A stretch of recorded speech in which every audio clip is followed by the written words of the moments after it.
नमस्कार दोस्तों, स्वागत है आपका हमारे चैनल राइट टर्न पर। आज मैं आपको बताऊंगा कि जो class B gazetted, class B non gazetted और क्लास सी की जो पोस्ट हैं उनमें करप्शन को रोकने के लिए गवर्नमेंट क्या स्टेप लेने जा रही है। तो आइए शुरू करते हैं।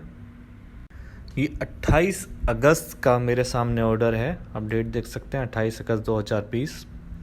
Government of India, department of personal and training, ये गवर्नमेंट ने एक ऑर्डर निकाला है जिसमें ये सेटअप कर रही है एक नेशनल रिक्रूटमेंट एजेंसी NRA, जो कंडक्ट करेगी common eligibility test for subordinate post. Common eligibility test नाम से आपको पता लग रहा होगा कि एक कॉमन टेस्ट होगा सभी के लिए। अब मैं इसकी आपको डिटेल्स बता देता हूँ one by one. Subordinate post, यहाँ ये वर्ड यूज़ किया गया है। सबऑर्डिनेट पोस्ट है हमारी group B non gazetted post, group B gazetted post which are exempted from consultation with UPSC, यानी जो यूपीएससी से ताल्लुक़ ना रखती हों ऐसी ग्रुप बी गैजेटेड। और ग्रुप सी की सभी पोस्ट, ये सभी नॉन टेक्निकल जो पोस्ट हैं, जैसे कि अभी तक जो ये स्टाफ सिलेक्शन कमीशन कंडक्ट कराता है, रेलवे रिक्रूटमेंट बोर्ड कंडक्ट कराता है, और बैंकिंग पर्सनल सिलेक्शन यानी IBPS, RRB और SSC अभी तक जो पोस्ट कंडक्ट कराते हैं, जिन पोस्ट के लिए एग्ज़ाम कंडक्ट कराते हैं, उन्हीं सब पोस्ट के लिए NRA एजेंसी बनाई गई है जो कॉमन एलिजिबिलिटी टेस्ट कंडक्ट कराएगी। ये जो एजेंसी है ये कंप्यूटर बेस्ड टेस्ट कंडक्ट कराएगी ऑनलाइन टायर 1 एग्ज़ामिनेशन के लिए। ऑनलाइन टायर 1 एग्ज़ाम यानी इन सभी पोस्ट में जो पहला जो टायर 1 एग्ज़ाम होगा, जैसे टायर 1, टायर 2, टायर 3 होते हैं, तो जो टायर 1 एग्ज़ाम होगा वो कंप्यूटर बेस्ड होगा और NRA द्वारा कंडक्ट कराया जाएगा। मीन्स ये गवर्नमेंट की एक सेपरेट एजेंसी है। जैसे कि CGL 2017 आप सभी ने सुना ही होगा, उस पर स्टे लग गया था, काफ़ी टाइम तक स्टे लगा रहा, उसमें भी करप्शन इन्वॉल्व था, इसी वजह से उस पर स्टे लगा था। तो इन सब चीज़ों को कंसीडर करते हुए गवर्नमेंट ने, ताकि किसी भी कैंडिडेट के साथ गलत ना हो, तो NRA को इस्टेब्लिश करने जा रही है गवर्नमेंट। अब जो NRA में जो CET होगा, कॉमन एलिजिबिलिटी टेस्ट, ये 3 लेवल पे होगा। ग्रेजुएट लेवल के लिए अलग होगा, हायर सेकेंडरी लेवल के लिए 12th पास के लिए अलग होगा, और 10th पास के लिए अलग होगा। जो भी नॉन टेक्निकल पोस्ट के लिए अप्लाई करेंगे उन्हें सबसे पहले CET सेट क्लियर करना होगा, उसके बाद ही वो उनके मेन एग्जामिनेशन में बैठ सकते हैं। मैं आपको बता देता हूँ, जो मेन एग्ज़ाम है वो वही एजेंसी कंडक्ट कराएगी जो अभी तक करा रही है। मीन्स ये एक फिल्ट्रेशन प्रोसेस है। इसमें अगर किसी ने कहीं आगे की पोस्ट SSC या स्टाफ सिलेक्शन कमीशन या RRBs या कहीं पैसा देके या बाय किसी अनफेयर मीन्स से वहाँ पे सिलेक्शन लेने की कोशिश करी, तो वो पहले ही NRA में रिजेक्ट हो जाएगा। तो ये फिल्टरिंग प्रोसेस आप कह सकते हैं इसे। सबसे पहले जो सेट कराने के लिए पेशकश हुई है वो 3 लेवल पे हुई है और बाई एनुअली हुई है, मतलब साल में 2 बार होगी।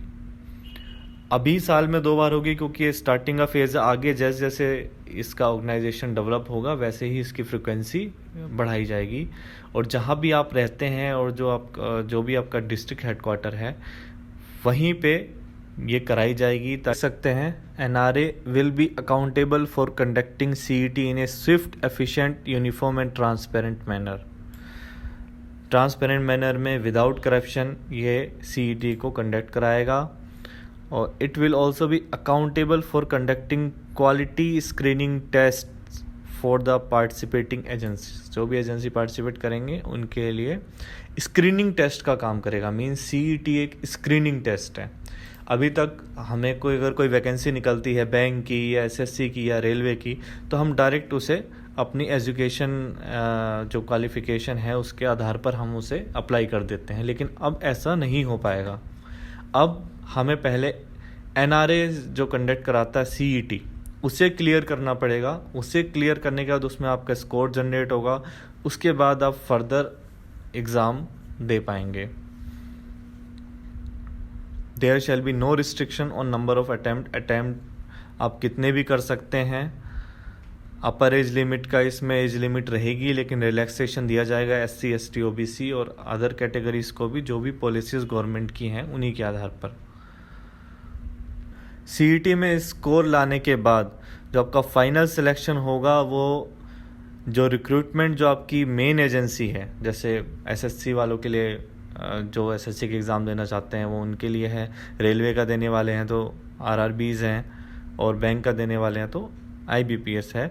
तो वो जो उन एजेंसीज़ का एक सेपरेट टेस्ट होगा, स्पेशलाइज्ड टेस्ट जो अभी भी ये कंडक्ट कराया जाता है, वो सेपरेट टेस्ट देने के बाद ही फाइनल सिलेक्शन माना जाएगा अगर उसमें सेलेक्ट होते हैं तो।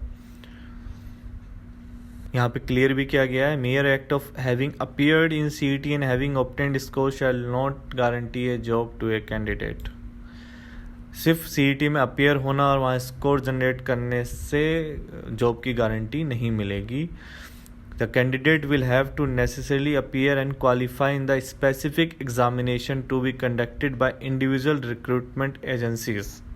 जो इंडिविजुअल रिक्रूटमेंट एजेंसी, जैसा मैंने अभी बताया, जैसे अगर आप SSC के किसी पोस्ट के लिए कर रहे हैं तो SSC जो एग्ज़ाम कंडक्ट कराएगी, मीन्स आपको पहले CET क्लियर करना है, उसमें स्कोर आपको लाना है, उसके बाद जो SSC कंडक्ट कराएगी वो एग्ज़ाम आपको क्लियर करना है, उसके बाद जैसे भी आपका सिलेक्शन होता है उसी के आधार पर आपका रिक्रूटमेंट किया जाएगा।